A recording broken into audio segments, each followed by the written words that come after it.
There is a woman who parks her 2014 Honda Accord in the same lot every morning. Nothing about it turns heads. It's clean, it runs well. It has a small dent near the rear bumper that she's never bothered to fix. Her coworkers see it every day. Most of them have made a quiet assumption about what it means about where she is, about what she's managed to build. She hasn't corrected them. What her coworkers don't know is that she has $340,000 sitting in index funds, no car debt, no payment, and $770 a month going somewhere her coworkers cannot see. Her car IS telling everyone her net worth. Her coworkers are just reading it backwards. That's what this video is about. Not whether you drive a nice car, not whether you're entitled to one. It's about the fact that your car is already broadcasting a signal. It's broadcasting right now, today, and there are, well, sort of two very different audiences in that parking lot. One of them is reading it correctly, right? And most people have never stopped to ask which audience they're optimizing for. Now, before we get into the math, I want to be precise about something. The car you bought to prove you made it, this video does not question that moment. The first real car payment, the first time a coworker asked what you were driving, the first morning you pulled into that lot in something that felt like yours, that moment was real. It meant something. What this video examines is what the signal costs on month 37 of a 72-month loan when the making it is already established, when the arrival has already happened and the car is still sending the same message at the same monthly price. That's a different question. And it has a number.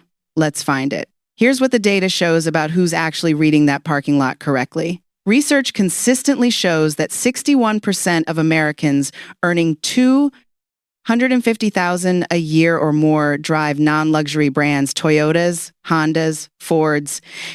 The most financially successful earners in this country and their most popular vehicle choices are the Camry, the Accord, the F-150. Not because they can't afford the alternative, because they've run the math on what the alternative actually costs. And nearly 37% of millionaires buy used. They're not driving beaters.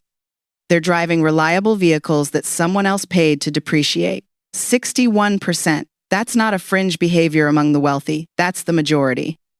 Now, hold that number alongside this one. In the fourth quarter of 2025, more than 1 in 5 new car buyers was paying more than $1,000 a month on their vehicle payment alone.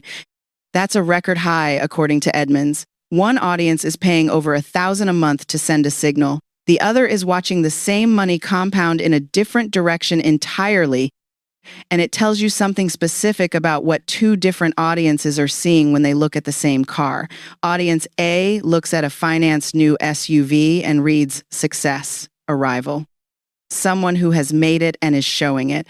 Audience B, the financially literate one, looks at the same vehicle and reads depreciating liability. A monthly cash flow commitment with a balance sheet they can't see. Same car, same parking lot, completely different readings, and the same inversion happens in reverse. Audience A looks at the 2014 Accord with the small dent and reads, she hasn't arrived yet. Audience B looks at it and reads, discipline, optionality, someone who is building something. The modest car is, to the financially literate eye, the more accurate signal. It says she understands what a car is and what a car isn't, right? So here's the question most people never stop to ask. Most people evaluate a car by whether the monthly payment fits their income. They run the number against their take-home, decide it's manageable, and sign. That question is reasonable, but it's not the right question, because it accepts the signal as part of the transaction without ever naming what the signal costs. The right question separates two things most people have never separated: the cost of transportation and the cost of the message. Those are not the same number. The gap between them has a name. It's called the signal premium. It exists in every financed new car, and most people have never calculated it. Let's calculate it now. I want to show you two people, same income, call it $78,000 a year, same city, same commute, Brianna and Camille. The only difference is one decision. One decision they made on a Saturday afternoon at a dealership. Brianna financed new, a 2024 SUV, everything she wanted, the trim level, the color, the technology package, the payment felt manageable. She drives it every day, and every day a few coworkers say something about it. Camille bought used. A 2020 reliable sedan, certified pre-owned, paid cash with money she'd been setting aside. Nothing about it draws a comment. She drives it every day. Nobody says anything. Now let's follow the money. Brianna's total monthly car cost, $767 in payments, according to Experian. The average new car payment in the fourth quarter of 2025, an all-time high plus $185 a month in full coverage insurance, which her lender requires. $952 every month. Camille's total monthly car cost, 0 in payments, $104 a month, liability, only because with no lender, there's no mandate for full coverage.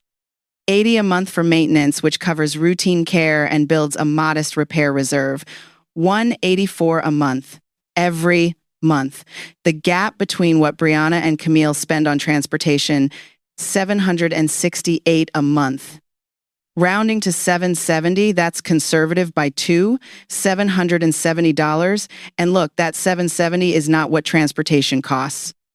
Transportation costs $184 a month. The other $770 is the message. It's what Brianna's car says when she parks it, not what it does, what it says. That, and I do think the reading is exactly the right word, is the signal premium, the monthly cost above functional transportation that exists entirely for the reading, not for the miles. Now, here's what that number becomes if you ask the second question. $770 a month, invested at 7% annual return consistently for 10 years. Approximately $133,000. $133,000.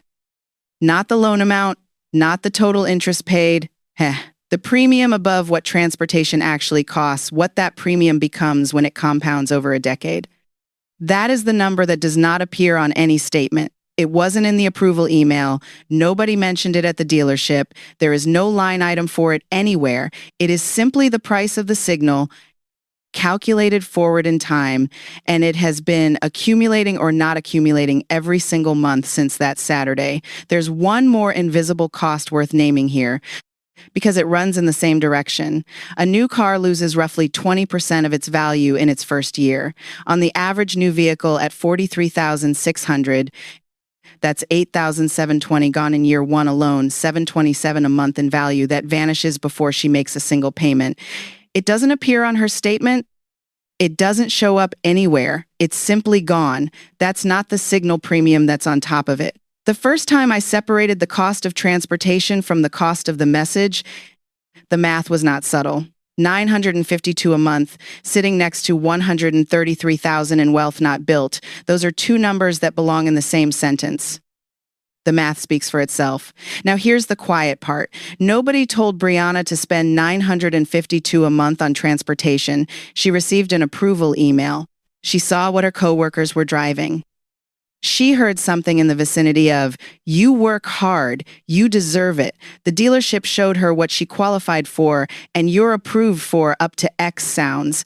In that environment, a lot like X is your shopping range. It isn't. It's a maximum debt ceiling. The environment converted it into something that felt like permission.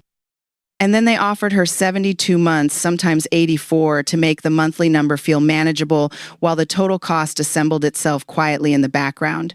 The auto industry didn't invent this out of nothing. Above roughly $25,000, the incremental cost of a vehicle correlates kind of definitionally more with signaling than with transportation quality. Luxury tiers, trim levels, brand hierarchies, these exist to create a visible status ladder climbed with financing. The system didn't force anyone onto that ladder. It made the ladder feel like the obvious path, and then it offered low monthly payments to make it reachable. Nobody had to tell Brianna to spend $770 a month above what transportation costs. The environment did. And that's the quiet part. Here's the thing. This video is not about the car she's driving right now. If Brianna is 3 years into a 60-month loan, the money on that car is committed. That's real, and there's no version of this math that undoes a decision already made. This is about the next car. The one she'll choose when the lease ends, when the loan is paid off, when the upgrade starts to feel inevitable. That decision has not been made yet. And now she has the number. Before the practical moves, 3 objections worth taking seriously. I need a reliable car. I can't risk something that leaves me stranded. This is a fair concern, and I want to be clear about that, because I know this objection is real and it's not an argument for the expensive path. Reliable and expensive are not synonyms. A 3 to 5-year-old certified pre-owned Toyota Camry or Honda Accord, Toyota Camry, Honda Accord, that whole tier is consistently among the most dependable vehicles on the market. It has cleared the steepest part of its depreciation curve and is now in the most stable window of its ownership life. The functional path is not a compromise on reliability. It's a reliable vehicle that someone else paid to depreciate, now available at 30 to 40% below its original purchase price. My car is part of my professional image. In specific contexts, certain sales roles, client-facing work, where the vehicle directly supports income, the Signal Premium has a return. The math genuinely changes when the car generates income. If it does, run that calculation separately and honestly. If it doesn't, the professional image argument is a story rather than a strategy, and I say that carefully. Only the viewer knows which one is true in her situation.